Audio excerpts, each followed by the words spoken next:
زندگی میں چین چاہیے، سکون چاہیے، کامیابی چاہیے، سعادت چاہیے، خوشبختی چاہیے، خوش نصیبی چاہیے۔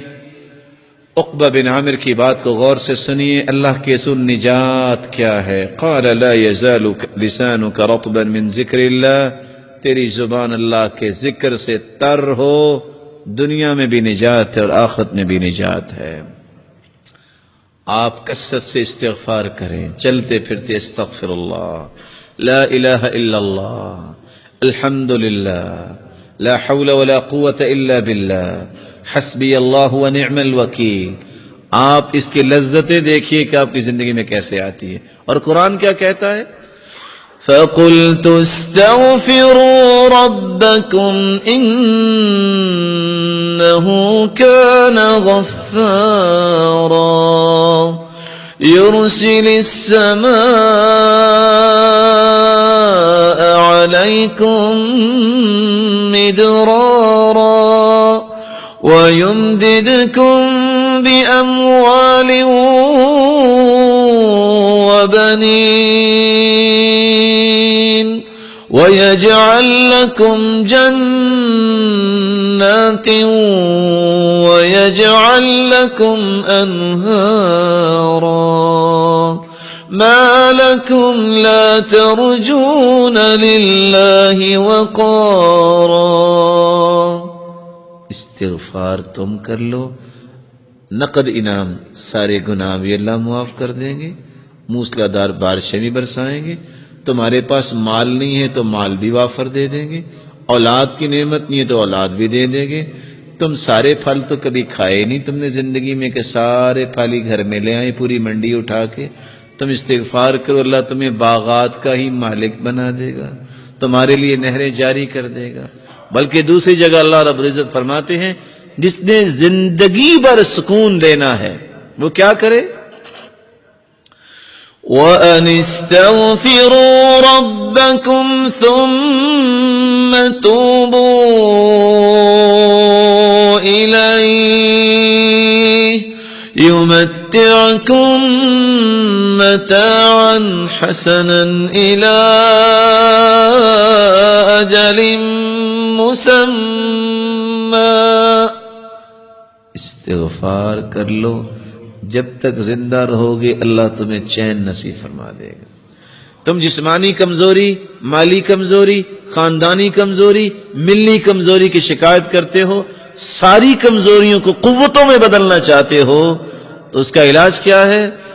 وَيَا قَوْمِ اسْتَغْفِرُوا رَبَّكُمْ ثُمَّ تُوبُوا إِلَيْهِ يُرْسِلِ السَّمَاءَ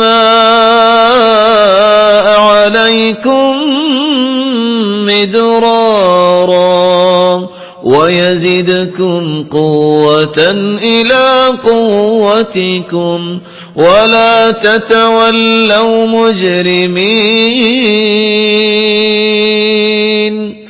استغفار تم کر لو، اللہ تعالیٰ تمہاری ہر کمزوری کو قوت میں بدل دیں گے۔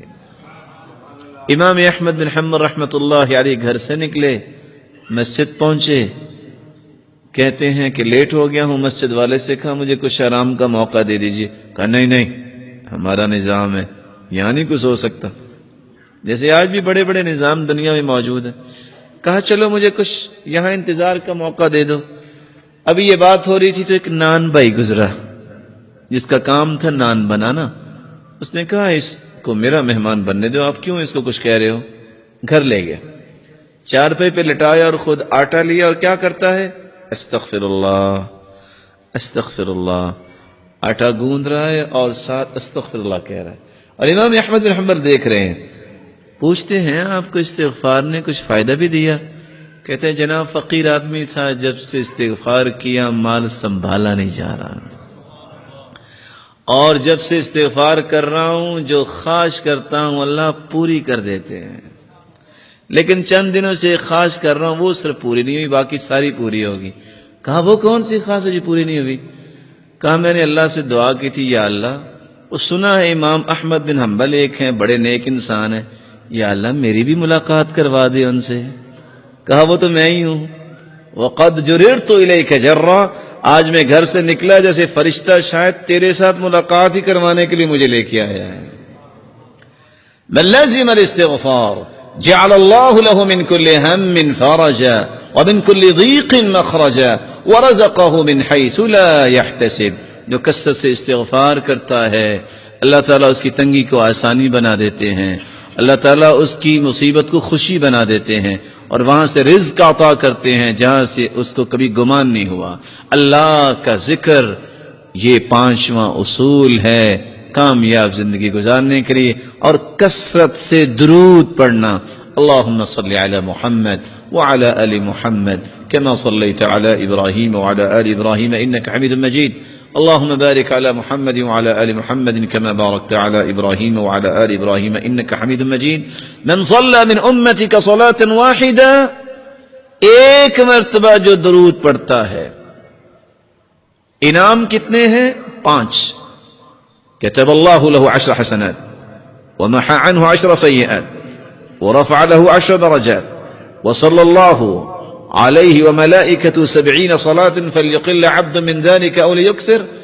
جو ایک مرتبہ درود پڑھتا ہے 10 نیکیاں لکھی جاتی ہیں، 10 گناہ معاف ہوتے ہیں، 10 درجات بلند ہوتے ہیں، اور اللہ رب العزت 70 رحمتیں نازل فرماتے ہیں، اور اللہ کے نورانی فرشتے 70 مرتبہ اس انسان کے لیے بخشش کی دعا کرتے ہیں. ومن صلى علي 10 مرات حين يصبح وحين يمسي أدركته شفاعة يوم القيامة. جو صبح اور شام 10 مرتبہ درود پڑھ لیتا ہے قیامت کو میری شفاعت کا مستحق بن جائے گا. اور اللہ کے رسول اس کے صحابی نے پوچھا میں دعا کتنی کروں اور میں کتنا درود پڑھوں؟ فرمایا تم جتنا بھی پڑھو اچھا ہے. کہا ایک ہی سا درود اور دعا ٹھیک ہے. فرمایا فإن زدت فهو خير لك، اور زیادہ پڑھو. فرمایا آدھی دعا اور آدھا درود. کہا فإن زدت فهو خير لك، اور زیادہ پڑھو تو بہتر ہے. کہا اگر میں درود ہی پڑھتا رہوں تو؟ فرمایا اذن تکفى همك ويغفر لك ذنبك، تیرے زندگی کے گناہ بھی سارے معاف ہو جائیں گے اور پوری زندگی کے غم بھی اللہ دور فرما دیں گے. میری اللہ سے دعا ہے اللہ تعالی ہم سب کو سعادت کی زندگی عطا فرمائے، ہمارے گناہوں کو معاف فرمائے، ہماری خطاؤں اور لغزشوں کو معاف فرمائے.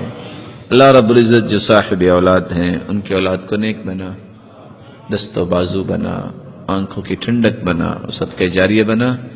الہ العالمین جو کسی بھی مصیبت میں ان کی مصیبت کو خوشیاں بنا دے، کسی تنگی میں ان کی تنگی کو آسانیاں بنا دے. جو روحانی یا جسمانی بیمار ہیں ان کی بیماریوں کو شفاؤں میں بدل دے. الہ العالمین بے اولاد کی جھولیوں کو بھی بارونق بنا دے.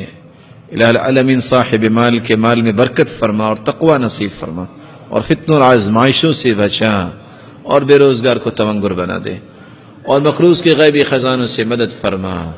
الہ العالمین جس طرح تیرے گھر میں آج جمع ہیں ہم سب کو جنت الفردوس میں جمع فرما، اپنے محبوب کی رفاقت نصیب فرما، اور اپنے دیدار کا مستحق بنا. وآخر دعوانا الحمد للہ رب العالمین.